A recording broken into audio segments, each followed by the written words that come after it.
Salam Pramuka.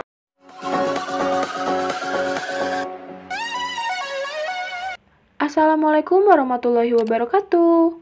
Salam Pramuka. Halo kakak-kakak. Di video kali ini kita akan membahas mengenai sandi Morse yang akan dijelaskan oleh kelompok 2 dari kelas A2 PGSD 2019 IKIP Siliwangi yang beranggotakan Kani Narastianti, Kak Sagita Sofa, Kak Acep Hendar, dan Kak Putri Lestri. Baik, kita langsung saja simak pembahasannya mengenai sandi Morse. Nah, baik, saya Acep Hendar Pratama Putra. Di sini saya akan menjelaskan tentang sejarah sandi Morse. Nah, penemu sandi Morse ini adalah seorang seniman asal Amerika Serikat di tahun 1833 yang bernama Samuel Finley Breese Morse. Ia lahir di Charleston, Massachusetts, Amerika Serikat 27 April 1791. Ia meninggal di New York City, New York, Amerika Serikat 2 April 1872 pada umur 80 tahun. Morse dianggap lebih efektif karena mampu ditransmisikan ke dalam bentuk detak sinyal elektrik di telegraf maupun sinyal mekanik ya. Nah, bisa juga bentuk virtual seperti cahaya, sehingga Morse banyak digunakan di berbagai media lain seperti senter, asap, dan lainnya. Nah, itu dia tadi sejarah sandi Morse menurut Samuel Finley Breese Morse. Halo teman-teman, saya Sagita Sofa akan menjelaskan mengenai pengertian dan tujuan dari sandi Morse. Pengertian sandi Morse. Sandi Morse adalah sistem representasi huruf, angka, tanda baca, dan sinyal dengan menggunakan kode titik dan garis yang disusun mewakili karakter tertentu pada alfabet atau sinyal tanda tertentu yang disepakati penggunaannya di seluruh dunia. Sandi Morse merupakan sandi yang sering digunakan untuk membuat soal pada saat perlombaan seperti LT, lomba tingkat, dan digunakan oleh para kakak pembina untuk pemberian materi pada latihan rutin di gugus depan. Morse diterapkan dengan menggunakan sebuah sistem representasi huruf dan angka serta tanda baca sinyal, kemudian menggunakan sinyal simbol titik dan garis yang disusun sebagai karakter tertentu. Dalam sandi pramuka, kode Morse ini dipelajari sebagai salah satu bentuk keterampilan. Dalam Kamus Besar Bahasa Indonesia, berarti berupa titik dan garis sebagai pengganti huruf, angka, dan tanda baca yang dipakai pada pengiriman dan penerimaan berita telekomunikasi. Tujuan sandi Morse digunakan pada telegraf untuk memudahkan penyampaian pesan. Penerimaan pesan sebelumnya akan menggunakan sebuah kompas penunjuk angka dan huruf di telegraf dinilai tidak praktis. Morse adalah digunakan untuk komunikasi. Komunikasi ini dapat dilakukan dalam jarak yang jauh. Kode Morse yang paling banyak digunakan yaitu kode untuk mengirimkan sinyal SOS dalam kondisi bahaya. Jadi tujuan dari kode Morse adalah untuk mengirimkan sinyal SOS dalam kondisi bahaya. Baik teman-teman, selanjutnya di sini saya Nila Rastianti akan menjelaskan mengenai manfaat, bentuk, dan contoh sandi Morse. Manfaat sandi Morse. Kode Morse memiliki sejumlah manfaat tersendiri, salah satunya sebagai media komunikasi pada zaman dahulu. Berikut beberapa manfaat kode Morse lainnya yang perlu kita ketahui dan dapat dirasakan hingga sekarang. Di antaranya, yang pertama, mengirim pesan rahasia. Salah satu manfaat yang dapat dirasakan dari sandi Morse ialah untuk mengirim pesan rahasia. Beberapa kode biasanya digunakan oleh sekelompok orang yang sedang berpencar atau dalam sebuah misi rahasia. Namun, akan lebih baik jika beberapa kode telah disepakati sebelumnya sehingga tidak dapat mudah ditebak oleh pihak lain. Yang kedua, sarana komunikasi jarak jauh. Manfaat lain dari kode Morse ini adalah sebagai sarana komunikasi jarak jauh. Hingga sekarang, kode Morse masih digunakan oleh dunia maritim, baik di skala nasional maupun internasional. Salah satu kode yang sering digunakan ialah SOS sebagai tanda bahaya. Yang ketiga, digunakan dalam kegiatan pramuka.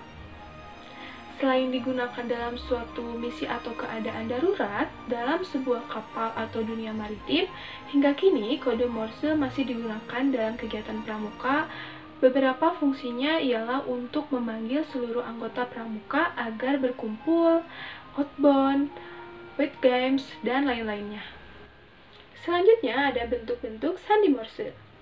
Sandi Morse dapat dilakukan dengan berbagai cara, antara lain yang pertama yaitu suara, yaitu dengan menggunakan peluit dengan cara bunyi panjang dan pendeknya peluit yang ditiup. Titik diganti dengan peluit pendek, sedangkan strip diganti dengan peluit panjang. Setiap pergantian huruf diberi jeda beberapa saat, sedangkan pergantian kata diberi jeda agak lama. Yang kedua, sinar, yaitu dengan menggunakan senter dengan cara nyala panjang pendeknya lampu senter. Yang ketiga, dengan tulisan, yaitu dengan menggunakan tanda titik dan juga strip. Yang keempat, bendera, yaitu dengan menggunakan bendera Morse dengan cara titik diganti dengan ayunan bendera pendek, sedangkan strip diganti dengan ayunan bendera panjang. Setiap pergantian huruf diberi jeda beberapa saat dengan posisi bendera di tengah, sedangkan setiap pergantian kata diberi jeda agak lama.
Huruf yang terdiri dari titik saja yaitu ada E.1, I.2, S.3, dan H.4.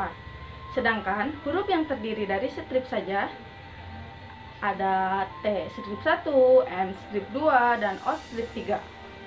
Di sini juga ada huruf yang berlawanan, diantaranya A berlawanan dengan N, U dengan D, V dengan B, W dengan G, P dengan X, dan R dengan K. Lalu di sini ada huruf yang berbalikan. Di antaranya Y berbalikan dengan Q dan L dengan F. Sedangkan huruf yang hanya sendiri ada J, C, dan Z. Baik, itulah penjelasan mengenai huruf Morse yang telah dijelaskan oleh Kak Tari. Selanjutnya, coba perhatikan penyampaian sandi Morse yang dilakukan oleh Kak Tari dan juga Kak Nina ya.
Kira-kira apa ya pesannya? Ya betul, itu adalah salah satu contoh sandi yang dilakukan saat kegiatan pramuka. Pesan tersebut artinya Satyaku kudarmakan yang dilakukan oleh Katari dan Dharmaku kubaktikan yang dilakukan oleh Kanina. Selanjutnya ada cara mudah menghafal kode Morse. Kode Morse yang berupa titik dan garis sulit dihafalkan, bukan? Tetapi bila kita menggantinya dengan suatu kata, maka akan lebih mudah. Misalnya A, apel, dan B, bola, dan seterusnya. Cara menghafal ini bisa dipraktekkan. Kuncinya adalah mengganti kode Morse dengan satu kata. Setiap huruf vokal O untuk garis atau strip dan setiap huruf vokal lainnya untuk titik. Sekarang perhatikan gambar berikut. Di sini ada huruf A sampai Z.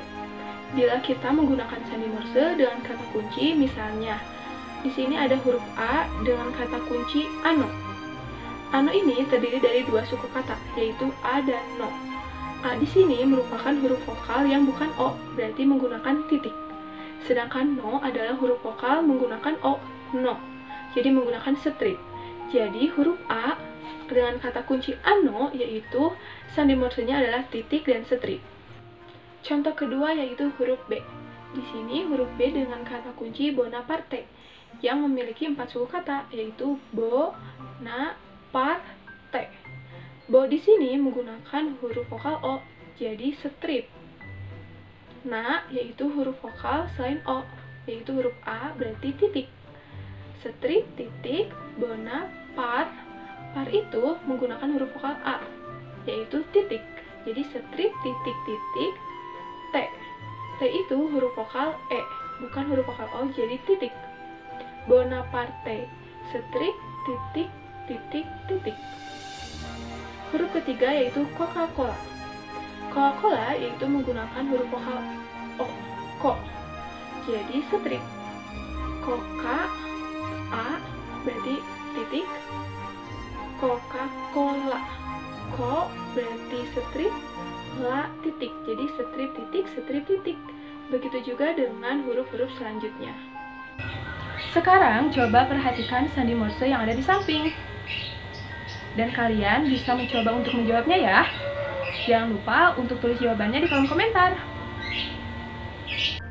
Baik kakak-kakak, itulah penjelasan mengenai sandi Morse, mulai dari sejarah hingga cara cepat dalam menghafal sandi Morse.